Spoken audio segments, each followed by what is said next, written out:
নমস্কাৰ শ্ৰদ্ধেয় ৰাইজ কেইটামান কথা ৰাইজৰ আগত মুকলি কৰি দিয়াৰ কাৰণে কথা কোৱাৰ কাৰণে আহিলোঁ যোৱা কিছুদিন ধৰি আমাৰ মৰমৰ জুবিনৰ ঘটনাটোৰ পাছত চাৰিপিনে বিৰাট ৰাইজ দুখত নিয়মান হৈছে আমাৰো কাৰণে আমাৰ বুকুৰ আপোন মোৰ অতি একেলগৰ ফিলচফাৰ ফ্ৰেণ্ড গাইড মানুহজনৰ ঢুকোৱাৰ পাছত আমি খুব নিয়মান অৱস্থাত আছোঁ আৰু কিছুমান কথা ক'বলৈ ওলাই আহিছোঁ কাৰণ ইমান বেছি ভুৱা কিছুমান কেম্পেইন হোৱাৰ কাৰণে আমি কথাখিনি ক'ব চেষ্টা কৰিছোঁ শ্ৰদ্ধেয় ৰাইজ মই গুৱাহাটীলৈ যোৱাৰ কথা আছিলে আজি কিন্তু ইমানেই বেছি মোলৈ মেছেজ আহিছে আহিলে মাৰিম কাটিম প্ৰায় কেইবা হাজাৰ মেছেজ আহিছে যে গুৱাহাটীলৈ গ'লে কাটিম বুলি সেই প্ৰেক্ষাপটত যাব পৰা নাই সেই সময়ত খুব মন আছিলে গৰিমাৰ ওচৰত থিয় দিয়া মোৰ পৰিয়ালৰ নিচিনা মোৰ ভগ্নী গৰিমা বা দলটোৰ লগত এই ঘটনাটোৰ পিছত থিয় দিব পৰা নাই কিন্তু কিয় পৰা নাই ৰাইজ গম পাইছে কাৰণ আমাক থ্ৰেটনিং কৰা হৈছে কিন্তু আচলতে জুবিন গাৰ্গক মৃত্যুত আমি দুখী নেকি এই কথাখিনি খুব কিছুদিন ধৰি ছ'চিয়েল মিডিয়াত কিছুমান ব্যক্তিয়ে টিআৰপিৰ আশাত মামাকে দোষী সজাই কেংগেৰু কাউট পাতি যে নিজৰ ডিগ্ৰী দিলে কিন্তু আচলতে কথাটো কি জুবিন গাৰ্গক আমি কিয় মাতি আনিছোঁ শ্ৰদ্ধা ৰাইজ আমি যিটো নৰ্থ ইষ্ট ফেষ্টিভেল ডিল কৰোঁ সেইটোত উত্তৰ পূবৰ বিভিন্ন সংস্কৃতি বা খাদ্য বা পৰ্যটনৰ প্ৰসাৰ কৰা হয় প্ৰথম 2013 চনত পাতোঁতে আমি জুবিন গাৰ্গৰ লগতে কথা পাতিছিলোঁ তেখেতেই আমাক ব্ৰেণ্ড এম্বাছেডৰ হিচাপে গাইড কৰিছে যে মই সংপৃক্ত থাকিম অনুষ্ঠানটো আমি একেলগে কৰিম টিভিত বা বিভিন্ন মিডিয়াত তেওঁ বহুবাৰ কৈছে যে শ্যামকানুৰ সৈতে মিলি আমি নৰ্থ ইষ্ট ফেষ্টিভেল পাতোঁ দিল্লীত বা বিশ্বৰ বিভিন্ন ঠাইত তেওঁ নিজে ইয়াত সংপৃক্ত আছে বুলি বহু ভিডিঅ' আছে মই আপোনালোকক জনাম দেখুৱাম এই ব্যক্তিজন আমি যেতিয়া বাহিৰত অনুষ্ঠান য'তে কৰোঁ আমি তেখেতৰ পৰা আলোচনা কৰোঁ আৰু যিহেতু আমাৰ ব্ৰাণ্ড এম্বাছেডৰ আৰু যেতিয়া আমি বিদেশত কৰিলোঁ দুইবাৰে তেওঁ বেংককত গৈছিলে আৰু এইবাৰো যেতিয়া আমি ছিংগাপুৰত কৰিবলৈ গ'লোঁ তেখেতক আমি ক'লোঁ যে ছিংগাপুৰত কৰিব বিচাৰিছোঁ চ' আমি ক'লোঁ এনেকৈ কৰিব আমাৰ গোটেই প্ৰগ্ৰেমটো এনেকুৱা হ'ব তেখেতক ক'লোঁ যে তুমি যাবা নেকি তেখেতে ক'লে যাম মই যাম মোৰ লগত মোৰ ভাতৃ সন্দীপনক লৈ যাম আৰু মেনেজাৰ সিদ্ধাৰ্থ যাব আৰু আমাৰ শেখৰ যাব চ' এনেকৈ ক'লে কোৱাৰ পাছত আমি পিছত আৰু এগৰাকী সংগীত শিল্পীও আহিলে চ' কোৱাৰ পিছত আমি আয়োজন কৰা প্ৰক্ৰিয়া আৰম্ভ কৰিলোঁ আৰু প্ৰথম কথা শ্ৰদ্ধেয় ৰাইজ জুবিন গাৰ্গক মতাটো পাপ নহয় উত্তৰ পূবৰ আটাইতকৈ ডাঙৰ অনুষ্ঠান নৰ্থ ইষ্ট ইণ্ডিয়া ফেষ্টিভেলত উত্তৰ পূবৰ আটাইতকৈ ডাঙৰ যিজন সংগীত শিল্পী তেখেতক নিমন্ত্ৰণ কৰাটো যিহেতু আমাৰ ব্ৰেণ্ড এম্বাছেডৰো হয় আমাৰ লগত সংপৃক্ত হয় আৰু তেখেতক মতাটো পাপ কৰা নাছিলোঁ এইটো আমাৰ দায়িত্ব আছিলে তেখেতক নিমন্ত্ৰণ কৰাটো তেখেত কিয় 17 তাৰিখে আহিলে এইটো প্ৰশ্ন হৈছে তাৰ আগতে সুস্থ দেহাৰে আহিছে বুলি বহুতে লিখিছে কিন্তু তাৰ দুদিনমান আগতে তেখেতে আমাৰ 7 ছেপ্টেম্বৰত মুম্বাইত তেওঁ খুব ধুনীয়া পাৰফৰ্মেঞ্চ কৰিছে মুম্বাইত আৰু তেখেতে 1 তাৰিখে নে 3 তাৰিখে দিল্লীত তেখেতে পূজাত এটা অনুষ্ঠান কৰাৰ কথা আছিল সম্পূৰ্ণ কনচাৰ্ট বা মিউজিকেল প্ৰগ্ৰেম কৰাৰ কথা আছিল কেইবাটাও প্ৰগ্ৰেম তেওঁ লাইন হৈছে তেখেতে প্ৰগ্ৰেম কৰি আছিলে চ' গতিকে সুস্থ দেহাৰে আমি অনাটো আমাক এটা অতি ভুল দোষাৰোপ কৰা হৈছে তৃতীয় কথাটো হৈছে তেখেতৰ 17 তাৰিখে এইকাৰণে আহিলে সেইদিনাখন ডাইৰেক্ট ফ্লাইট আহিলে কাৰণ কলিকতা হৈ আহিলে বহুত দীঘলীয়া হয় 19 তাৰিখে আমাৰ অনুষ্ঠান আৰম্ভ হয় চ' সেইকাৰণে 17 তাৰিখে গ্ৰুপ ফ্লাইটত তেওঁ আহিছিলে লগতে দলটো আহিছিলে আমি পেন পেচিফিক হোটেলত ৰাখিছিলোঁ আমাৰ য'ত অনুষ্ঠান হৈছিল তাৰ লগতে চানটেকৰ লগতে পেন পেচিফিক এখন 5-star হোটেল সকলো দলটো আমি ৰাখিছিলোঁ ভালকৈ ৰখাৰ চেষ্টা কৰিছিলোঁ আমি তেওঁলোকক কথা পাতিছিলোঁ যে তেওঁ কৈছিলে আমি অলপ জিৰণি ল'ম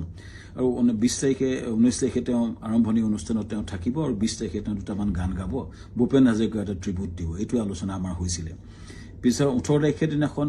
19 তাৰিখে আমাৰ অনুষ্ঠান আছিলে 18 তাৰিখৰ দিনাখন আমি তেখেতক খবৰ কৰিতে শুই আছিলে আমাৰ বহুত বিভিন্ন উত্তৰ পূৰ্বৰ মানুহ আছিলে তেওঁৰ লগত তেওঁ ভায়েক আছিলে আৰু তেওঁ সিদ্ধাৰ্থ আছিলে মেনেজাৰ আৰু দল আছিলে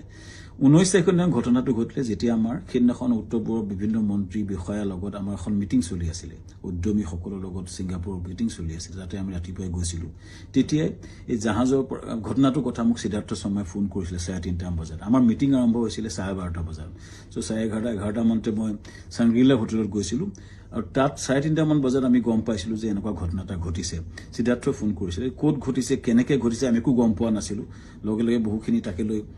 বহুত ফোন আহিছিল কিন্তু মই উত্তৰ দিব পৰা নাছিলোঁ আচলতে ইমান ডাঙৰ ঘটনাটো আমাৰ মৰমৰ বুকুৰ আপোন মানুহজন এনেকুৱা ঘটনা ঘটিছে কথাটো আমাৰ কাৰণে এটা থটমটৰ নিচিনা হ'ল আৰু লগে লগে আমি দূতাবাসৰ লগত কথা পাতি তালৈ গ'লোঁ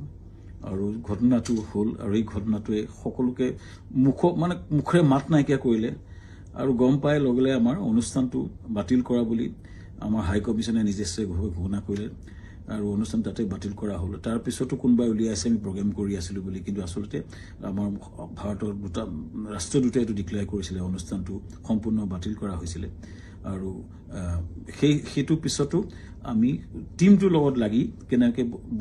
কেনেকৈ আমাৰ পাৰ্থিৱ শৰীৰটো গুৱাহাটীলৈ পঠাব পাৰি তাৰ লগত মই কাম কৰিছিলোঁ সিদ্ধাৰ্থ লগত আমাৰ মৰ্গত আমাকে যাবলৈ দিয়া হৈছিলে সিদ্ধাৰ্থ আৰু সন্দীপন শেখৰৰ লগত আৰু তাৰপিছতে কেম্পেইনটা আৰম্ভ হ'ল আমাৰ বিপক্ষে সেইদিনা মই কৈ আছিলোঁ যে মৰ্গলৈ যাওঁ বুলি কোনোবাই সেইটো মদ খাবলৈ যাওঁ বুলি এটা কেম্পেইন কৰিলে কোনোবাই ক'লে যে শ্যামকান্ত মহন্তক ধৰি হত্যা কৰিব লাগে এনেকুৱা ধৰণৰ কেম্পেইন আৰম্ভ হ'ল আৰু এটা ভয়ানক আমাৰ বিপক্ষে এটা কেম্পেইন শ্ৰদ্ধা ৰাইজ এটাই মই ক'ব খুজিছোঁ যে আমি গোটেই প্ৰক্ৰিয়াটোত কোনো পধ্যে জড়িত নাছিলোঁ য'ত ঘটনা ঘটিছিলে তাত 12-13জন মান অসমীয়া সমাজৰ লোক আছিলে আৰু জুবিনৰ দলটো আছিলে যেতিয়া ঘটনাটো ঘটিছিল তাৰ বহু দূৰত আমি আছিলোঁ আমাৰ দলটো বহু দূৰত আছিলে আমাক দোষাৰোপ কৰি এই প্ৰক্ৰিয়াটো কিয় কৰা হৈছে কেইজনমান ব্যক্তিয়ে ইচ্ছা কৰি এটা ডাঙৰ কেম্পেইন কৰি পেলাই আমাক বদনাম কৰাৰ বা হত্যা কৰাৰ প্ৰক্ৰিয়া যিটো কৰিছে শ্ৰদ্ধেয় ৰাইজ তাৰ এটা ন্যায় বিচাৰিছোঁ এতিয়া SIT হৈছে আমি খুব আদৰণি জনাম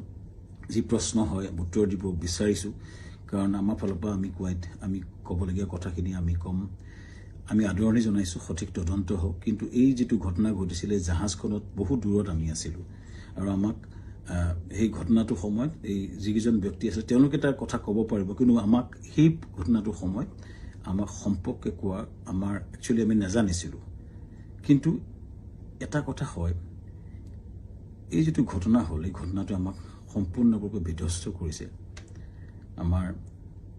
জুবিন গাৰ্গ আমাৰ কাৰণে আছিলে সাহস জুবিন গাৰ্গ আমাৰ আছিলে ব্ৰেণ্ড এম্বাছাডৰ জুবিন গাৰ্গ আমাৰ অনুষ্ঠানটোৰ মূল হৃদপিণ্ড আছিলে হৃদপিণ্ডজন যোৱাৰ পাছত আমাৰ যি অৱস্থা হৈছে গোটেই দলটোৰ আমাৰ গোটেই বিধ্বস্ত অৱস্থা আমাৰ সকলোৰে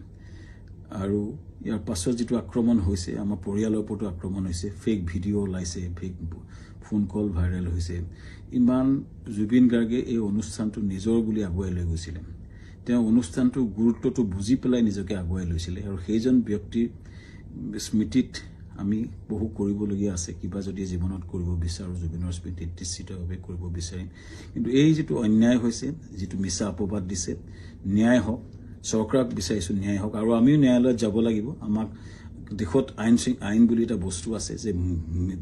মিছা অপবাদত আমাক যিটো কৰা হৈছে বা নিজৰ ঘৰলৈ যাব নোৱাৰা অৱস্থা হৈছে আমি নিশ্চিতভাৱে কিছুমান মানুহ উচতনি দি যিটো কৰিছে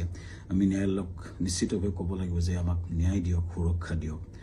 আৰু ৰাইজৰ পৰা ন্যায় বিচাৰিছোঁ চৰকাৰৰ পৰা ন্যায় বিচাৰিছোঁ আৰু জুবিনক আমাৰ মহান শিল্পী আমাৰ মৰমৰ বুকুৰ আপোন মানুহজনৰ আত্মাই চিৰশান্তি পাওক ৰাইজৰ পৰা আশীৰ্বাদ বিচাৰিছোঁ ন্যায় বিচাৰিছোঁ ধন্যবাদ